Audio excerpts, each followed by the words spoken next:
ಸ್ವಾಗತ.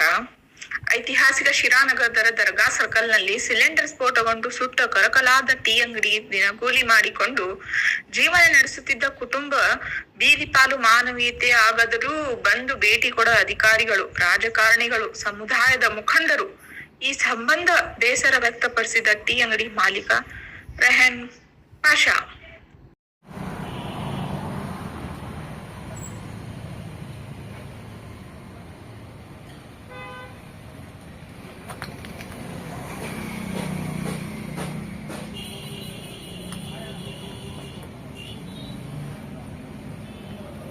ಗಟ್ಟಾಗಿ ಮಾತಾಡೋ, ಏನು ಭಯ ಬೀಳೋ ಇದೇ ಹೋಟ್ಲಲ್ಲಿ ಕೆಲಸ ಮಾಡ್ತಾ ಇದ್ದಿದ್ದು. ನನ್ನ ಹೆಸರು ಆನಂದ್. ವರ್ಷದಿಂದ ಇದೆಯಪ್ಪ ಇಲ್ಲಿ? 2 ವರ್ಷದಿಂದ ಇಲ್ಲೇ ಕೆಲಸ ಮಾಡ್ತಿದ್ದೆ. ಇದೇ ಹೋಟ್ಲಲ್ಲಿ ಕೆಲಸ ಮಾಡ್ತಿದ್ದೆ. ನನ್ನ ಹೆಸರು ಆನಂದು. 9 ಗಂಟೆಗೆ ಬಂದ್ ಮಾಡಿ ನಾನು ತಟ್ಟಿ ಎಲ್ಲ ಕಟ್ಬಿಟ್ಟು ಹಿಂದೆ ಹೋಗಿ ಮಲಗಿದೆ. ಬೆಂಕಿ ಹತ್ಕೊಂಡು ನೋಡಿ ನಾನು ಕಾಂಪೌಂಡ್ ಹಾರಿ ಆಚೆ ಹೋಗಿ ಆಚೆ ನಿಂತಿದೆ. ಅವಾಗ ಫೈರ್ ಇಂಜಿನಿಯರ್ ಬೆಂಕಿ ಆರಿಸ್ರು ಬಂದು. ಆಮೇಲೆ ಡಮಾರ್ ಅಂತ ಸತ್ತೋಗ್ಬಿಡ್ತಿದೆ. 9 ಗಂಟೆಗೆ ಅಂಗಡಿ ಬಂದಾಗಿದ್ದು. 11 ಗಂಟೆಗೆ ಬೆಂಕಿ ಹತ್ಕೊಂಡಿರೋದು. ನಾನು ಊಟ ಮಾಡಿ ಹಿಂದೆ ಮಲಗಿದೆ. ಬೆಂಕಿ ನೋಡಿ ಆಚೆ ಎಗರ್ಬಿಟ್ಟು ಓಡೋಗಿದ್ದು. ಎಲ್ಲರೂ ಬಂದು ಫೈರ್ ಇಂಜಿನಿಯರ್ ಬೆಂಕಿ ಆರಿಸಿದ್ರು. ಸುಟ್ಟಾದ್ಮೇಲೆ ನೋಡಿ ಎಚ್ಚರ ಆದ್ರೆ ಕಾಂಪೌಂಡ್ ಎಗ್ರಿ ಆಚೆ ಓಡೋಗಿದ್ದು. ಸತ್ತೋಗ್ಬಿಡ್ತಿದ್ದೆ. ಕಾಪಾಡ್ಕೊಂಡೆ, ಓಡೋಗಿ ಕಾಪಾಡ್ಕೊಂಡೆ. ಏನ್ ಮಾಡ್ತೀರಾ?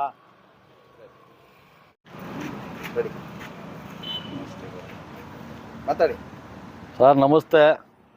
ನಾನು ಈ ಹೋಟ್ಲು ಓನರು ರೆಹಾನ್ ಅಂತ. ಇಲ್ಲಿ ನಾವು ಜೀವನಕ್ಕೋಸ್ಕರ ಇಲ್ಲಿ ಒಂದು ಸ್ವಲ್ಪ ಟೀ ಅಂಗಡಿ ಇಕ್ಕೊಂಡು, ಬಟ್ಟೆ ಅಂಗಡಿ ಬಿಚ್ಕೊಂಡು ಏನೋ ಜೀವನಕ್ಕೋಸ್ಕರ ಪರಿಹಾರಕ್ಕೆ ಮಾಡ್ಕೊಂಡು ಹೆಂಡತಿ ಮಕ್ಳಿಗೆ ಸಾಕಾಗೋಸ್ಕರ ಅನಾಹುತಾಗಿ ಬೆಂಕಿ ಬಿದ್ದೈತಿ. ಯಾರೋ ಕಿಡಿಗಿಳಿ ಇಕ್ಕ್ಯಾರೋ ಅದೇ ಬಿದ್ದೈತೋ ಗೊತ್ತಿಲ್ಲ ನಮಗೆ. ಅದು ತನಿಖೆಗೆ ಹಾಕಿದ್ದೀವಿ, ಕಂಪ್ಲೇಂಟು ಆಗೈತಿ. ಇವತ್ತೇನಂದ್ರೆ ಒಂದಿಲ್ಲಿ ಹೊಟ್ಟೆ ನೋವು, ಹೊಟ್ಟೆ ಉರಿತಾರದೇನಂದ್ರೆ ನಮಗೆ ನಮ್ಮ ಊರಾಗ ಅಷ್ಟೊಂದು ಲೀಡ್ರುಗಳಿದ್ದಾರೆ ನಮ್ಮ ಜಾತಿ ಮುಸ್ಲಿಮ್ಸ್ ಇದರಲ್ಲಿ. ಒಬ್ಬ ಬಂದು ಇಲ್ಲಿ ಏನು ಆಗೈತಿ ಅಂತ ನನಗೊಬ್ಬರೂ ನನಗೆ ಸಮಾಧಾನ ಕೇಳಿಲ್ಲ.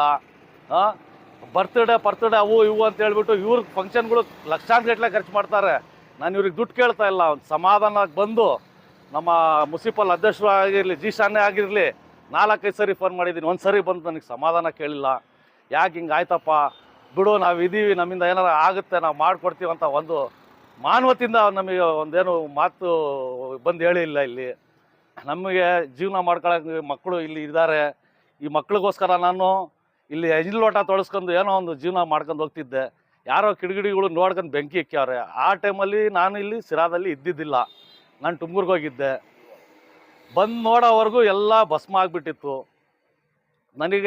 ನಾನು ಎಷ್ಟು ಸರಿ ಎಲ್ಲ ಕೌನ್ಸಿಲರ್ಗಳಿಗೆ ಫೋನ್ ಮಾಡಿದ್ದೀನಿ, ಹಿಂಗಾಗಿತ್ತು. ಒಬ್ಬ ಆದ್ರೂ ಬಂದು ನಾವು ಹೇಳ್ತೀವಿ ಬರೀ ಇದೇ ಹೇಳ್ಕೊಂಡು ಹೋದ್ರು. ಇಷ್ಟು ದಿವಸ ಆದ್ರೂ ಒಬ್ಬ ಬಂದು ನಮಗೆ ಸಮಾಧಾನ ಹೇಳಿ ಹಿಂಗೇನಾರ ಒಂದು ಮುಂದಕ್ಕೆ ಪರಿಹಾರ ಮಾಡಿಕೊಡ್ತೀವಿ ಅಂತ ಒಬ್ಬ ಯಾರು ಬಾಯಿ ಬಿಟ್ಟಿಂದ ನಮ್ಮ ಕೌನ್ಸಿಲರ್ಗಳು ಆಗಲಿ, ನಮ್ಮ ಪ್ರೆಸಿಡೆಂಟ್ಗಾಗಲಿ, ಯಾರು ಅಧಿಕಾರನಾಗಿದ್ದವ್ರಾಗಲಿ ಒಬ್ಬರು ನಮಗೆ ಸಮಾಧಾನ ಹೇಳಿಲ್ಲ. ನಮ್ಗಾಗೋದು ಅನ್ಯಾಯ ಯಾರಿಗೂ ಆಗಬಾರ್ದು. ದಯವಿಟ್ಟು ನಮ್ಮ ಮನೆಯೆಲ್ಲ ಹಾಳಾಗೋಗ್ಬಿಡ್ತು. ಒಬ್ಬರು ಬಂದು ನಾವು ಇದೀವಪ್ಪ ಅಂತ ಹೇಳೋರು ಯಾರೂ ಇಲ್ಲ. ಇದು ನಮ್ಮ ಜೀಶಾನ್ ಅನ್ನೋರಿಗೆ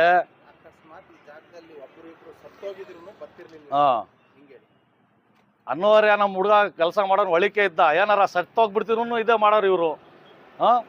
ಒಂದು 2-3 ಮ್ಯಾಕೆ ಇದ್ವು, ಎಲ್ಲ ಓಡಿಸ್ಬಿಟ್ರು. ಎಲ್ಲ ಅವೇನಾರ ಸತ್ತೋಗ್ಬಿಡ್ತಿದ್ರು ಇವ್ರು ಇಷ್ಟೇ ಜವಾಬ್ದಾರಿ ತೊಗೊಳೋದು. ನಾನೇನು ಊರಿನವನ್ನೇ. ನಮಗೆ ಕಷ್ಟ ಸುಖಕ್ಕೆ ನಾವು ಆಗಬೇಕು. ಓಟು ಇವು ಅಂತ ಹೇಳ್ತಾರೆ ನೋಡಿ. ಇದಾಗಿದೆ. ಒಬ್ಬ ಆದ್ರೂ ಕೌನ್ಸಿಲರ್ ಆಗಲಿ, ನಮ್ಮ ಜೀಶಾನ್ ಅವರಾಗಲಿ, ಯಾರಾಗಲಿ ಒಬ್ಬ ಬಂದು ನಮಗೆ ಏನಪ್ಪ ಹಿಂಗೆ ಆಯ್ತಲ್ಲಪ್ಪ ಅಂತ ಕೇಳೋಕೆ ಅವ್ರಿಗೆ ಆ ಥರ ಟೈಮ್ ಇಲ್ಲ ಸರ್. ಇವರು ಪಾರ್ಟಿಗಳು ಇವು ಮಾಡ್ಕೊಂಡು ಇವ್ರಿಗೋಸ್ಕರ ಲಕ್ಷಾಂತಗಟ್ಟಲೆ ಖರ್ಚು ಮಾಡ್ತಾರೆ. ಒಬ್ಬ ಬಡವ ಚೆನ್ನಾಗಾಗ್ತಾನಲ್ಲ, ಒಳ್ಳೆನಾಗ್ತಾನಂತ ಒಂದು ಸ್ವಲ್ಪನೂ ಹೆಲ್ಪಿಂಗ್ ಮಂಜು ಯಾರ ಹತ್ರನೂ ಇಲ್ಲ. ನಾನು ಇಷ್ಟು ಹೇಳೋಕ್ಕೆ ಪ್ರಯತ್ನ ಪಡ್ತೀನಿ. ಇಲ್ಲಿ ನೋಡಿ, ಇದೆಲ್ಲ ಸುಟ್ಟೋಗಿ ಬೂದಿ ಆಗಿಬಿಟ್ಟಿದೆ. 4-5 ಲಕ್ಷ ರೂಪಾಯಿ ಬಟ್ಟೆ ಇತ್ತು. POP ಅವೆಲ್ಲ ಮಾಡಿಸಿ ಇಷ್ಟೋ ಫ್ರಿಜ್ಜು ನೋಡಿ ಇಲ್ಲೇ ನಿಮ್ಮ ಕಣ್ಣು ಮುಂದೆ ಇದೆ ಎಲ್ಲ. ಇಲ್ಲಿ ನೋಡಿ, ಹಿಂದೆ ಬನ್ನಿ, ಹಿಂದೆ ತೋರಿಸ್ತೀನಿ. ಸರ್ ನಮಸ್ತೆ. ನೋಡ್ರಪ್ಪ, ನೀವು ಕೂಲಿ ಕೆಲಸ ಮಾಡೋರು, ನಿಮಗೆ ನಿಮ್ಮ ವಸ್ತುಗೆ ನೀವೇ ಜವಾಬ್ದಾರರು. ಯಾರು ಅಧಿಕಾರಿಗಳು ಬಂದು ನೋಡಲ್ಲ. ದಯವಿಟ್ಟು ನನಗಾಗಿದೆ ಅನ್ಯಾಯ, ನಿಮ್ಗೆ ಅನ್ಯಾಯ ಆಗಿದ್ದು ನಮ್ಮ ಕರ್ನಾಟಕ ಸ್ಟೇಟಲ್ಲಿ ಯಾರಿಗೂ ಆಗಬಾರ್ದು. ನಿಮ್ಮ ವಸ್ತುಗೆ ನೀವೇ ಜವಾಬ್ದಾರಿ. ನೋಡ್ರಿ, ನಂಗಾಗಿ ಮಂಗಳವಾರ ದಿವಸ ಹಿಂಗಾಗಿ ಎಲ್ಲ ಸುಟ್ಟು ಬೂದಿ ಆಗಿದೆ. 4 ದಿವಸ ಆಗಿದೆ. ಒಬ್ಬ ಲೀಡ್ರು, ಒಬ್ಬ ಕೌನ್ಸಿಲರು, ಯಾರ ಆಗಿ ರಾಜಕೀಯದ ವ್ಯಕ್ತಿ ಆಗಲಿ ಯಾರ ಬಂದು ನಮಗೆ ಕರ್ಕೊಂಡು ಬಂದು ಮಾತಾಡ್ಸಿಲ್ಲ. ಇವ್ರು ಮನಸ್ಸು ಮಾಡ್ತಿದ್ರೆ TB ಜಯಚಂದ್ರ ಸಾಹೇಬ್ರಿಗೆ ಕರೆಸಿ ಮಾತಾಡ್ಸ್ತಿದ್ರು, ತೋರಿಸ್ತಿದ್ರು. ಯಾಕಂದರೆ ನಮ್ಮಂಥರ ಬಡವರಿಗೆ ಹೆಲ್ಪ್ ಮಾಡೋರು ಯಾರೂ ಇಲ್ಲ, ಯಾರೂ ಬರಲ್ಲ ಮುಂದೆ. ದಯವಿಟ್ಟು ನಿಮ್ಮ ವಸ್ತುಗೆ ನೀವು ಹೋಟ್ಲ್ ಮಾಡ್ತಿರೋ, ಒಂದು ಟೀ ಅಂಗಡಿ ಮಾಡ್ತಿರೋ, ಒಂದು ಚಿಲ್ಲರೆ ಅಂಗಡಿ ಇರುತ್ತೋ, ದಯವಿಟ್ಟು ನಿಮ್ಮ ವಸ್ತುಗೆ ನೀವೇ ಕಾಪಾಡ್ಕೊಳ್ರಪ್ಪ. ಯಾವ ಸರ್ಕಾರನೂ ಬರಲ್ಲ, ಯಾವ ರಾಜಕೀಯನೂ ಬರಲ್ಲ, ಯಾವ ಲೀಡ್ರೂ ಬರಲ್ಲ, ಯಾವ ಅಧ್ಯಕ್ಷನೂ ಬರಲ್ಲ. ನೋಡ್ರಿ, ಹಿಂಗಾಗಿದೆ. 4-5 ಸರಿ ಫೋನ್ ಮಾಡಿದ್ದೀನಿ ಜೀಶನ್ ಅವರಿಗೆ. ಅದೇ ಎಲ್ಲರ ಬೇರೆ ಕಡೆ ಫಂಕ್ಷನ್ ಇದ್ರೆ ಓಡೋಗ್ತಾರೆ. ಜೊತೆಗಿದ್ರು ಜಯಚಂದ್ರ ಸಾಹೇಬ್ರು, ಜೊತೆಗಿದ್ರು ಕರ್ಕೊಂಡು ಬಂದು 1 ನಿಮಿಷ ಕರ್ಕೊಂಡು ಬಂದು ಮಾತಾಡ್ಸೋದು ನಮ್ಗೆ ಸಮಾಧಾನ ಆಗೋದು. ನಮ್ಮ ಹೊಟ್ಟೆ ಉರಿತಿತ್ತು. ನಮಗೆ ದುಡ್ಡಿಗೆ ಆಸೆ ಬೀಳ್ತಾ ಇಲ್ಲ ಸರ್. ಒಂದು ನ್ಯಾಯ ಬೇಕು, ಒಂದು ಧೈರ್ಯ ಬಂದು ನಾವು ಇದೀವಪ್ಪ ಅಂತೇಳಿ ಒಂದು ಮಾನವತೆಯಿಂದ ಹೇಳಕ್ಕೂ ಅವ್ರಿಗೆ ಹತ್ರ ಟೈಮ್ ಇಲ್ಲ ಸರ್. ಇದ್ರಿಗೆ ಒಂದು 4-5 ದಿವಸ ಆಯಿತು ಬಂಡವಾಳ ಹಾಕಿ, ಸಾಲ ಸೂಲ ಮಾಡಿ ಅವ್ನು ಬಂಡವಾಳ ಹಾಕಿ ಏನೋ ಹೋಟ್ಲ್ ನಡೆಸ್ಕೊಂಡು ಹೋಗ್ತಿತ್ತು. ಯಾರು 4-5 ದಿವಸ ಆಗಿತ್ತೆ, ಯಾರು ಕೌನ್ಸಿಲರೂ ಬಂದಿಲ್ಲ, ಯಾರು MLA ಅವರು ಬಂದಿಲ್ಲ. ನೀನು ಹೆಂಗೈತಪ್ಪ, ಏನಾಗಿತ್ತಪ್ಪ ಅದು ಅಂತ ಯಾರು ಬಂದು ಕೇಳಿಲ್ಲ. ಇಲ್ಲ ಅವ್ರಿಗೂ ಸತ್ತು ಹೋಗಿದ್ರೇ ಅಷ್ಟೇ ಮಾಡೋದು ಸರ್. ಅದು ಜಯಚಂದ್ರ ಸಾಹೇಬ್ರಿಗೆ ನಾನು ಹೇಳೋದು ಅಷ್ಟೇ, ಏನನ್ನ ಬಡವರು ಅವನು ಪರಿಹಾರ ಏನನ್ನ ಮಾಡಿಸಿ ಕೊಟ್ಟಿದ್ರೆ ದೇವ್ರು ಒಳ್ಳೇದು ಮಾಡ್ತಾರೆ ಅಂತ ಹೇಳಕ್ಕೆ ಇಷ್ಟಪಡ್ತೀನಿ. ಬಂದು ಹಿಂಗಾಗಿತ್ತಲ್ಲ, ನಾವು ದರ್ಗದ ಪೂಜಾರು ಮಲ್ಲಿಕರಾಯನ್ ದರ್ಗದ ಪೂಜಾರು ನಾವು ಮಾನವತಿಂದ ಬಂದು ಏನಾಗಿತ್ತಪ್ಪ ಅಂತ ಒಂದು ಸಮಾಧಾನ ಕೇಳ್ತಿದ್ರು. ನಮಗೆ 1 ಕೋಟಿ ಸಿಕ್ದಂಗೆ ಇತ್ತಿತ್ತು, 1 ಕೋಟಿ ಅವ್ರು ಕೊಟ್ಟಂಗೆ ಆಗ್ತಿತ್ತು. ನನಗೆ ಬಂದು ಮಾತಾಡ್ಸಿಲ್ಲ. ಒಬ್ಬ ಲೀಡರ್ ಆಗಲಿ, ಅಮಾನುಲ್ಲಾ ಖಾನೆ ಆಗಲಿ ಬಂದು ಮಾತಾಡ್ಸಿಲ್ಲ. ಯಾರು ಬಂದಿಲ್ಲ, ಇಷ್ಟೊಂದು ಯಾರು ಬಂದಿಲ್ಲ. ಕೌನ್ಸಿಲರ್ಗಳು ಹೆಚ್ಚು ಕಡಿಮೆ ಒಂದು 15 ಕೌನ್ಸಿಲರ್ಗಳು ಪರಿಚಯ ಇದ್ದಾರೆ.